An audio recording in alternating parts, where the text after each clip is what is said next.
עוד דרך חדשה של פוטושופ ליישר תמונות, מי שכמובן מכיר בזמנו, לפני שנים רבות, ב-CS4, היה לנו את ה-Measure Tool, שאם אנחנו היינו הולכים רגע על מנת ליישר תמונה, מה היינו עושים? היינו לוקחים את ה-Measure Tool, מציירים איזשהו קו, לאורך איזשהו קו שאנחנו חושבים שזה אמור להיות הקו הישר שלנו, היינו הולכים ל-Edit, ואז הולכים ל-Transform, Image, Rotation, Arbitrary, ואז היה לנו פה כבר את המעלות הספציפיות בשביל ליישר את התמונה. אז זו הדרך הקודמת לעשות את זה.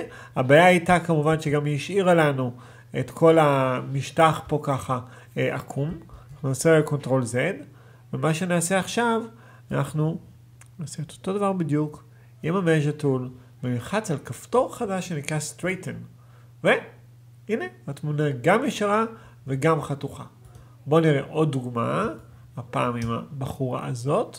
עוד פעם, אני בוחר איזשהו קו שאני חושב שהוא אמור להיות הקו הישר, לדוגמה, בואו ניקח משהו כזה פלוס מינוס, ככה, לוחץ על Straighten, וגם קרופ וגם אישור של התמונה, והנה התמונה ישרה.